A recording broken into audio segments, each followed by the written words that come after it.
ایک اگر ہمارے سامنے جو ہے وہ اسٹیٹ اہل تشریح ہے ان کی طرف سے جو ہے وہ کچھ ریئیکشن یا کوئی ریزسٹنس دیکھنے میں آتی ہے، لوگ اس کو بھی جو ہے وہ فرقی اور مسلکی پرسپیکٹو میں دیکھنا شروع کر دیتے ہیں اور ان کی اس کو تسلیم نہیں کیا جاتا۔ امت کے اس کردار کے بارے میں آپ کی دیکھیں کیا آبزرویشن؟ یہ وہ حقائق ہیں جنہیں ہمیں تسلیم کرنا پڑے گا۔ امت نام کی کوئی چیز نہیں ہے۔ امت اس وقت ایک وہی بات ہے، خیالی تصور ہے۔ امت تو وہ ہوتی ہے کہ جس کا ایک امیر ہو۔ یہ 58 ممالک کا مطلب یہ ہے، یہ جو جغرافیہ بنایا ہے یا جو لکیریں کھینچی ہیں استعمار نے، تو یہ امت کو تقسیم کیا ہے وہ نیشن سٹیٹ پہ، تو یہ تو امت کے تصور کے بالکل 180 درجے مخالف تصور ہے، جس کی بنیاد پر اس وقت یہ ریاستیں قائم ہیں۔ بالکل۔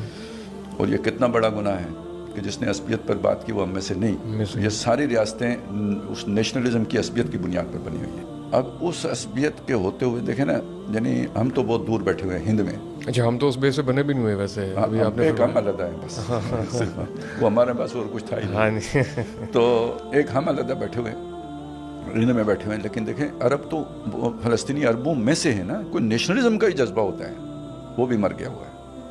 یہ در حقیقت وہی جو ہے نا، وہ جو پستی کا کوئی حد سے گزرنا دیکھے والی جو کیفیت ہے نا، وہ اب اس اعتبار سے اپنے کمال کی طرف جا رہی ہے، لیکن اس فرق کے ساتھ کہ اس وقت کوئی ریزسٹنس ہی نہیں تھی۔ آخر یہ بھی تو ہماری ہی امت تھی کہ وہ منگول آتے تھے، وہ کہتے تھے کہ جی آپ کو ہم نے قتل کرنا ہے، آپ نے ادھر کھڑے رہنا ہے، میری تلوار گھر رہ گئی ہے، وہ میں نے جا کے گھر سے لے کے آنی ہے، تو جب تک میں واپس آتا آپ نے ادھر ہی اٹینشن کھڑے رہنا ہے، اور وہ کھڑے رہتے تھے۔ تزکیہ ہوا تھا نا، تزکیہ نفس ہوا تھا۔ ہاں، حاکم کی بات کا انکار نہیں کرنا ہے، تو کھڑے رہتے تھے۔ تو اس کے مقابلے میں آج فرق تو آ گیا۔ تو اصل میں یہ بھی ایک اللہ تعالیٰ کا اپنا نظام ہے، تو خاک میں مل اور آگ میں جل، جب خشت بنے تب کام چلے۔ تو اب یہ ایک عمل، یعنی یہ ایک اعتبار سے عذاب ہے، عذاب گناہگار مسلمانوں کے اوپر ہے، اب بھاگو کتنا بھاگ سکتے ہو، اور ایک دوسرے اعتبار سے یہ ایک آزمائش ہے، جو اللہ والے ہیں اسی آگ سے گزار کے انہیں کندن بنائے گا۔ بتا رہی ہے ظلمت شب کہ صبح نزدیک آ رہی ہے، یہ تو ہوگا۔ اصل میں دیکھیں، دنیا میں امن قائم کرنے کے لیے، دنیا میں ایک رحمت کا نمونہ پیش کرنے کے لیے، دنیا کو ایک رفاعی ریاست دینے کے لیے جس طرح کے حکمران کی ضرورت ہوتی ہے نا، وہ جب تک ان مصائب سے، مشکلات سے، آزمائشوں سے، تکالیف سے، شدائد سے نہ گزرے تو وہ اس کا مائنڈ سیٹ ہی نہیں بنتا۔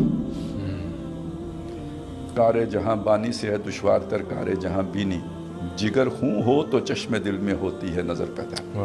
تو ظاہر اسلام صرف ایک آرڈر ہی کا نافذ نہیں کرنے کا نام، اسلام ایک ویلفیئر سٹیٹ بنانے کا نام بھی ہے۔ رحمت للعالمین محمد رسول اللہ صلی اللہ علیہ وسلم، اور اسلامی ریاست کا مطلب ہے اس رحمت للعالمینی کا عملی اظہار، ریاست واقعتاً ماں جیسی۔ تو وہ حکمران کے جو ترم خان ہوں، وہ حکمران جو بڑے نخرے والے ہوں، جو متکبر ہوں، وہ تو یہ نہیں کر سکتے۔ تو جس کو زندگی میں کوئی تکلیف ہی نہیں آئی ہو اور وہ بن جائے حکمران،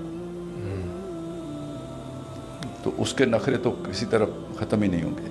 ایسے ہی تو یہ جو تکالیف سے گزر کے حکمران بنتے ہیں نا، جنہوں نے خود تکلیفیں صحیح ہوتی ہیں، وہ سمجھتے ہیں کہ دوسرے کی تکلیف کیا چیز ہوتی ہے۔ تو صحابہ کو تو اللہ نے اسی سے گزارا تھا، نبی صلی اللہ علیہ وسلم نے خود پتھر کھائے تھے۔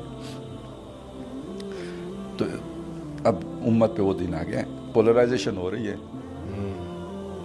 بہت وہ علیحدہ علیحدہ ہوں گے، دو خیمے بنیں گے، حدیث میں آیا ہے مسلمانوں کے دو خیمے ہو جائیں گے، ایک خیمے میں ایمان کے علاوہ کچھ نہیں ہوگا اور دوسرے خیمے میں نفاق کے علاوہ کچھ نہیں ہوگا، اور یہ ہم دیکھ رہے ہیں کہ یہ ہو رہی ہے۔